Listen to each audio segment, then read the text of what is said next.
です。改めまして、先日チャンネル登録者様が100万名様を突破いたしまして、今回はそのお祝いの動画という感じです。で、その本編に行く前に、ちょっと1点ご案内をさせてください。前回動画でお伝えした11月3日の池袋で行われる100万人突破記念ファンミーティングに関しまして、一応抽選受付がですね、10月の18日金曜日のお昼の11時までになってるんですよ。チケットフェアで。で、定員を超えた場合は抽選をさせていただいて、その後の入金期間とかがあって、ここで入金が遅れちゃったとか、キャンセルが出た場合は一般販売っていう流れなんですけど、ちょっと今日現在でのお申し込み件数をね、確認したんですけど、本当にありがたいことに1部も2部もね、もう定員をぐっと上回っておりまして、まだわかんないですけど、キャンセルがね、いっぱい出ちゃうかもしれないし、まだわかんないですけど、おそらく一般販売の24日から販売させていただく分、こっちはそこまで数がないのかなと。なので、こっちの最初の抽選でのお申し込み、こっちが10月18日金曜日のお昼の11時までですので、皆様お忘れなきようよろしくお願いいたします。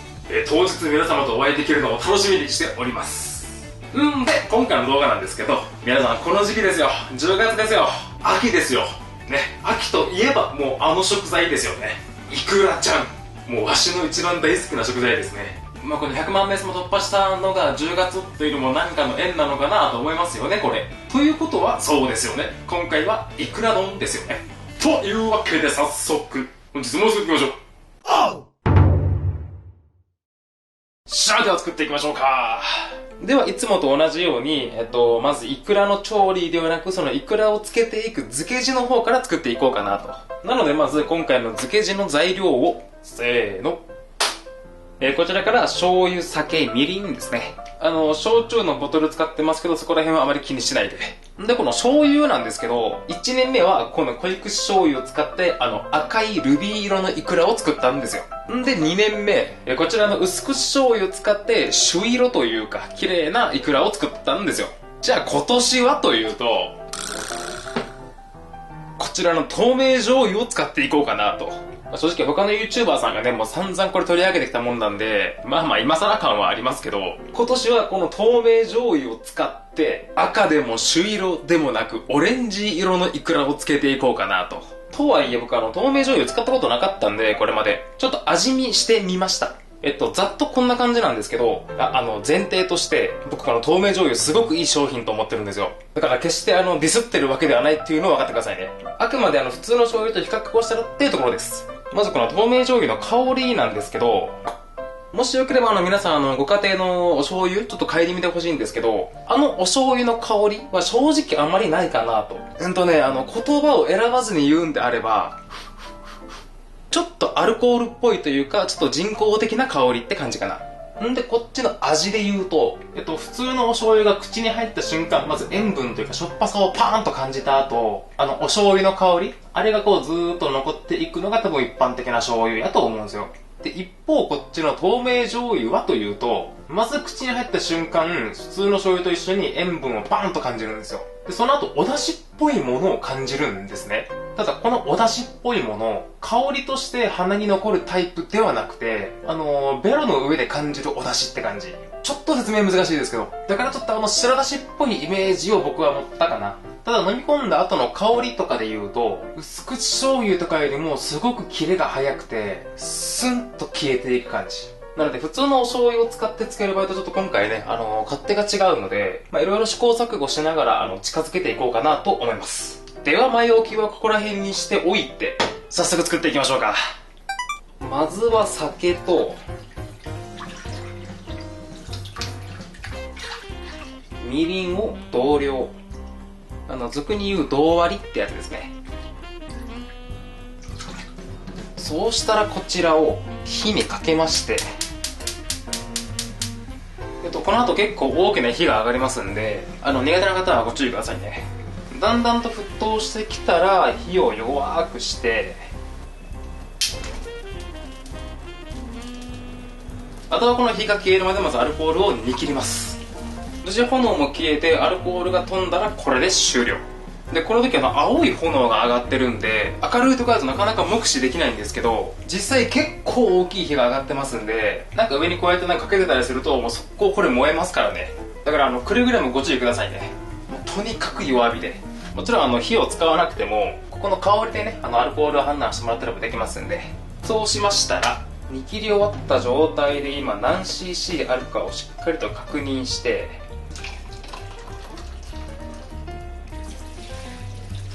今で煮切り終わった状態でこれが 700cc ですね。そしたらこれが1に対して 0.5 の透明醤油。そしたらこれらを一度合わせて一度火にかけます。今から行う作業、普通の薄口醤油とか濃い口醤油を使う場合これ必要ないと思います。今これ何をしてるのかというと、さっきお話しした透明醤油のバンバンとくるもう一個のお出汁っぽいやつの方、ここちょっとねトゲトゲしいものを感じたんですよ僕。なのでこれを一度軽く沸かして、でこのトゲトゲしいものを飛ばそうかなっていう、そういう魂胆です。そしたらもう火を止めて、多分これでもういけるはず。美味しい。美味しいけど、やっぱここがちょっと気になるかな。ちょっと香り的な意味で奥行きが短いね。なので、ちょうど温度も今90度弱なので、軽く鰹節をワシッと。鰹節が沈んで1、2分くらいちょっと煮出したら、これをさらしでこして、よっしゃ、これでどうや。いや、これ相当美味しいよ。しかもこの通りすごい綺麗な透明感やし。多分これ相当美味しく浸かると思う。あとはこれの粗熱が取れれば漬け地の完成。ではここからイクラをほぐして漬けていくって作業に入っていくんですけど、集合体恐怖症の方はもう間違いなくきつい映像になるかなと思いますんで、そういった方はご注意ください。では行きましょうか。それでは本日の特選素材の登場です。僕例年新潟県産のイクラをずっと購入していたんですけど、今年のは北海道産のイクラです。お値段ズバリ 1kg あたり 11,800 円で、今回こちらが 3kg 分ですね。実際今日食べるのは 2.5kg 分ぐらいかなと。残りの 500g ぐらいはご近所さんに配ろうかな。でもやっぱイクラって生ものやけんね、ちょっとね気が引けるんですよね、配るのね。ちょっと遅れる人は限られてきますけど。ということで、まずはこのイクラというか筋子。よく見ると、こういう風に皮の継ぎ目とかがあるんですよ。ここのとこから、適当な大きさにほぐすというか、この皮をズタボロにしてあげる感じ。イメージとしては、この後箸でこのイクラをガラガラガラガラっとやるんで、この箸がこの筋子の皮に絡みつきやすくなるようにほぐす感じ。だからこのちょっと大きい部分もこの後箸にはね、絡みづらいかなと思うので、ちょっとピーッと裂いて、このぐらいにしておけば絡みつきやすいかなっていう感じ。もう一回すると、この皮のとこからバッと開いてもらって、あとは箸が絡みつきやすいように細く裂いてあげて、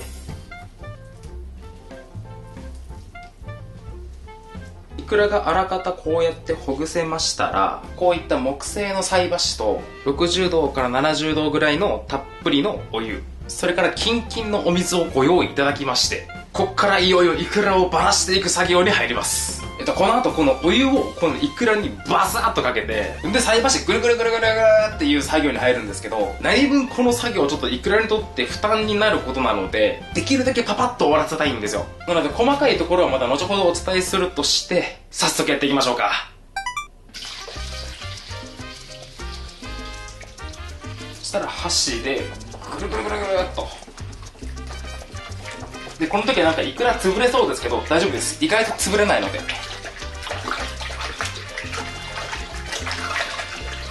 そうするとこうやって皮がドゥルンと取れますんで。よっしゃ、2発目。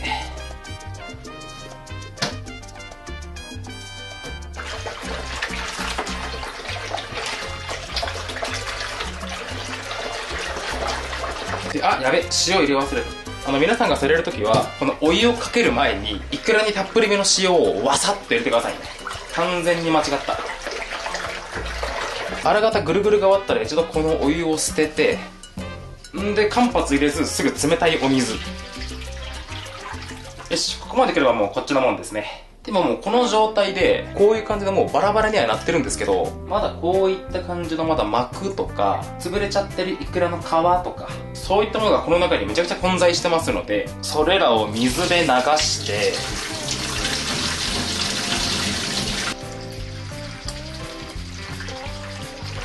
この時手をかぎ爪状にして、で、ボウルの底に沈めて、で、これボウルの底をかいてる感じです。こうするとイクラを炒めずにこうかき混ぜられますんで、そしたらこの浮いてる膜とかをもう一度流して、ひたすらこれの繰り返し。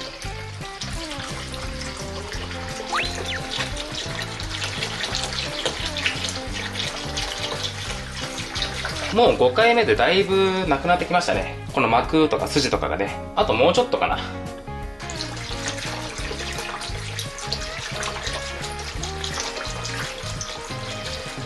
もう大丈夫そうですね。そしたら一度これをざるに上げて、で、これの水を切ってるこの段階で、この白っぽくなっちゃったイクラのオレンジ色が返ってきますんで。だからちょっと早送り。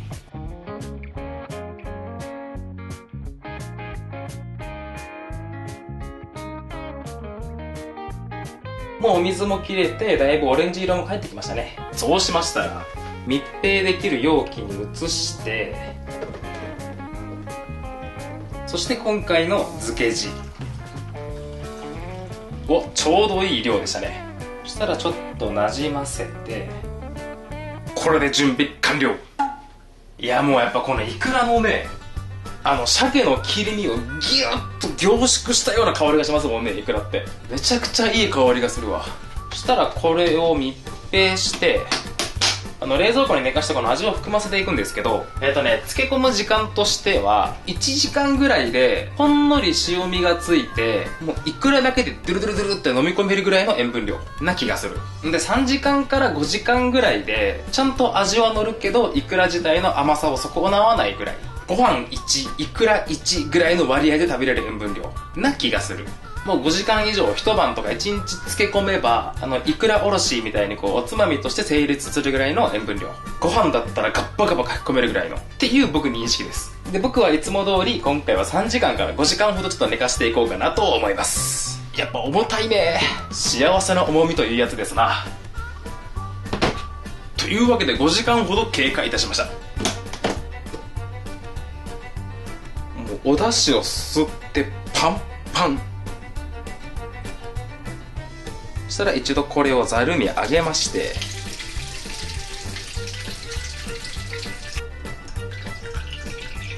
余分な漬け地をしっかりと切ってから、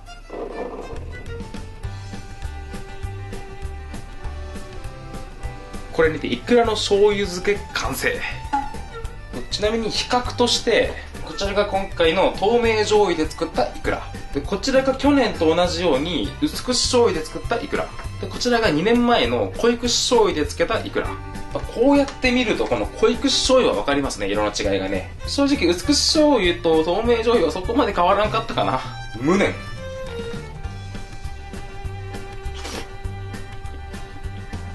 うんま。これが美味しいのはもうね知ってるんですけど、あとこっちの薄口醤油の方も、こっちの透明醤油の方が楽しみですね。こっちお出汁とかも入ってますからね。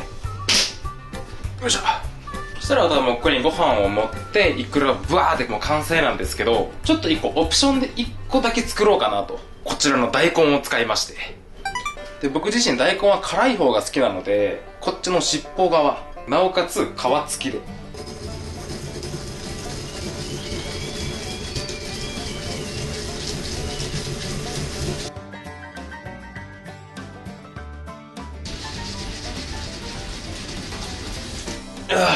やっぱ大根おろしは腕にくるね。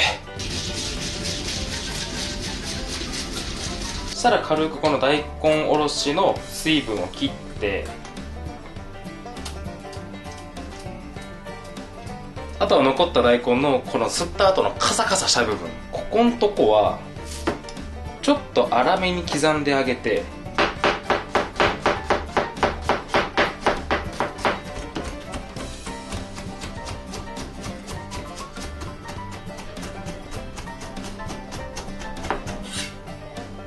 先ほどの大根おろしと合わせてさっと混ぜ合わせて、これでなんちゃって鬼おろし。鬼おろしっていうのが結構粗くすりおろした大根なんですけど、ちょっとそれ専用のね、おろし金がいるんで、こうやって代用というか、真似事って感じ。あとは器に盛り付けて、この時ちょっと真ん中をくぼませておくと、この後イクラが乗せやすいかなと。あとは今回のイクラをたっぷりと乗せて、これでイクラおろし完成。これがうまいよね、イクラはね。で、こっちの半端に残った大根はも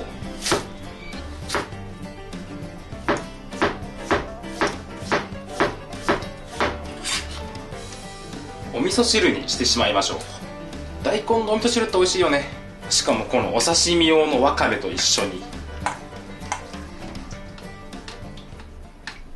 そしたらあとは最後こちらのイクラ丼を盛り付ければ完成ですので、まずはよいしょ、ほっかほかのご飯をご用意いただきまして、好きな方はここに刻み海苔を振ってもらったりとか、あと錦糸卵とか、そういったものも合うかなとは思うんですけど、もう今回はこのイクラの味を存分に楽しみたいので、もうご飯とイクラ以外はなしで。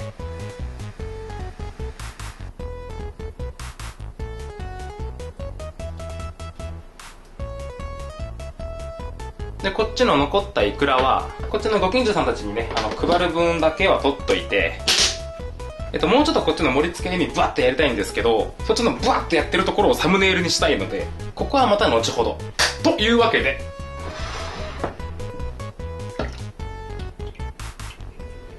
はい、これで、100万名様記念イクラセットの出来上がりです。では実食編へゴー。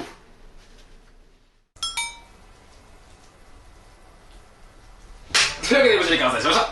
生卵。おそらく今回使ったイクラ多分過去最高量ですね。多分。では、イクラがカピカピになる前に、いただきます。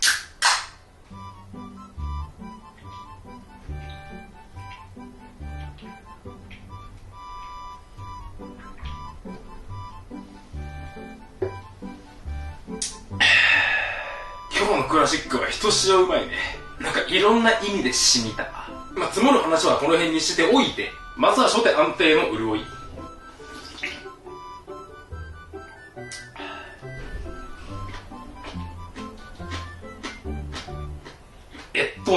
イクラに気を取られすぎまして、皮もついてるから結構下茹でしなくちゃいけなかった大根を、下茹でする前に味噌を溶いちゃったから、重いクソ生。まあこれはこれで美味しいけどね。大根好きとしては。そんならば続いて、こちらのイクラおろしに参りますか。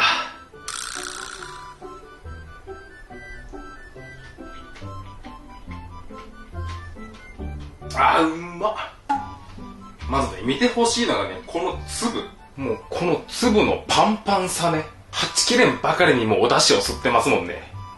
で、今回のイクラやっぱ物が良かったんですかね。皮がめちゃくちゃ薄い。確かにプチプチ感はちゃんと残ってるんですけど、なんていうか、口に皮が残らないというかね、そういった感じ。続いてイクラだけでいきますか。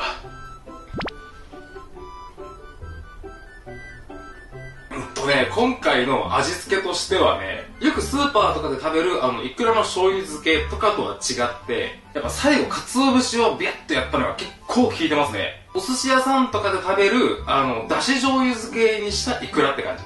しかも結構お高いところのやつ。どちらかというとそっち寄りって感じかな。個人的にはちょっと僕こっちの方が好きかもしれない。醤油漬けより。で、さっき思ったんですけど、今度ね、今回の鬼おろしだけ食べると、やっぱご飯をかき込みたくなるぐらい辛いんですよ、これ。先っぽだし、皮入ってるし。ただね、これね、イクラと一緒に食べると、なんていうか、このイクラの中の油分というか、そういったものが、この口の中全体をネトッとこう、コーティングしてくれるんですよ。だから鼻からは、この大根おろしの鮮烈な香りがドゥンといくんですけど、ベロに来るこの辛いピリピリする感じ、大根の。あれがグーンと下がりますね。これはビールだわ。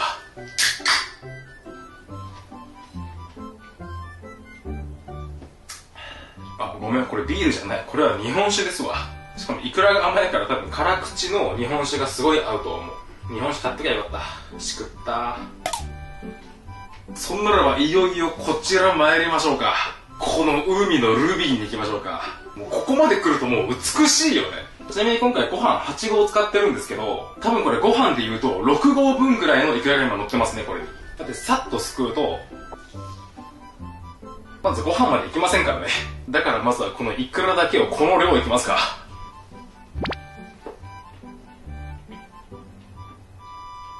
もうね、今僕の口がどうなってたかというと、このプチプチを手したような感じ。ぶっちぶちで、やっぱイクラすごいね。このものすごく濃縮されたこの鮭の脂身のあそこの甘い感じの油、鮭特有のあの香りのある油、あれがギュッと詰まってますもんね。で、弾くたびに鼻から抜けるこのカツオの香りと、まあ一言で表すならゼウス。こらうまいわ。今年のイクラも大成功ですね。個人的には今年が一番成功したかな。では続いてご飯で一緒にいきますか。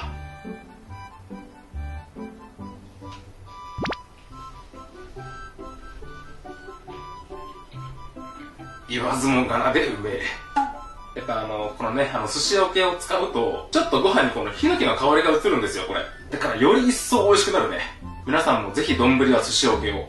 やっぱイクラのパンチがすごすぎて、一応今回の新潟県産のコシヒカリを使ってるんですけど、コシヒカリが負けた。すごいな、イクラ。コシヒカリの持ってる甘さをバーンと超えていきましたね。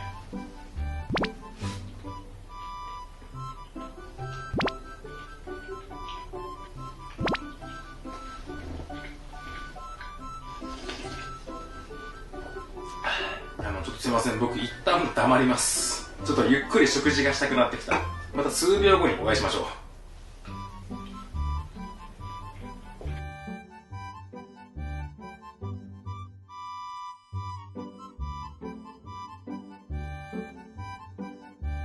やっぱこんだけイクラの層があるとすごいね。今ここの食べ終わったここの隙間、多分余裕で埋まる。でまた減ったらわしらは出すだけや。イクラのエンドレスループが可能ですもんね。で、あれですね、やっぱこのイクラはビールよりかは、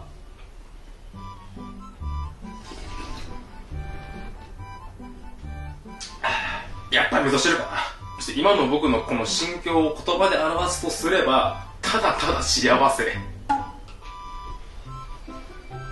やっぱ自分の大好きなものを腹いっぱい食べるってほんと幸せね。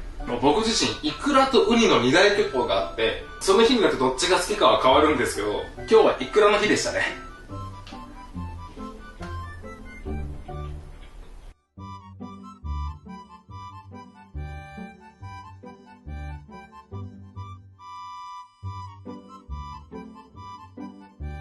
というわけでして、残り半分ですね、ご飯が。ご飯とは別にこれだけの量のイクラと、また追加分があるんですね。で、ずっと同じ味やとさすがにちょっと飽きてきちゃうのも嫌なので、ちょっとご飯だけを探り出して、ちょっと丼によそって、今回のイクラおろしと、このイクラをたっぷり乗せまして、ちょっとお醤油かけて、イクラおろし丼。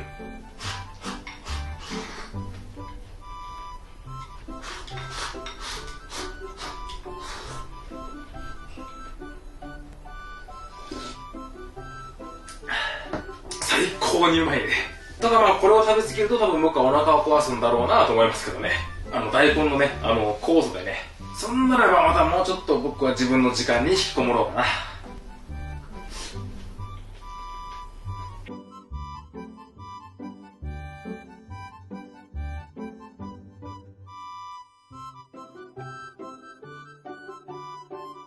というわけでこちらはもう残りご飯はこんだけなんですけど、もうほぼイクラばっかりになりましたね。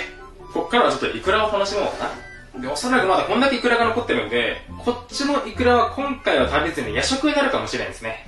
またチビチビ食べますわ。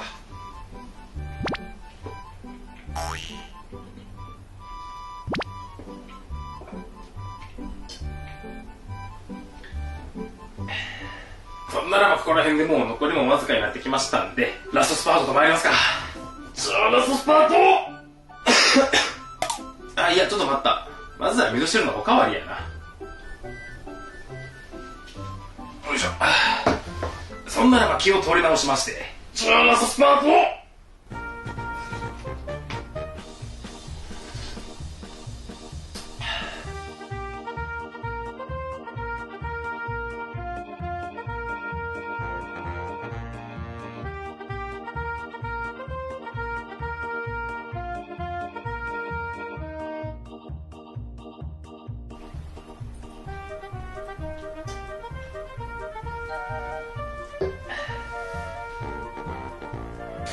さまでした。いやー、うまかったね。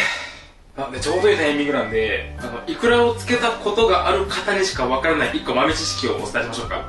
イクラをつけてたタッパーとか、イクラを入れていた容器、例えばこういったやつね。こういったやつに、普通のお水を加えると、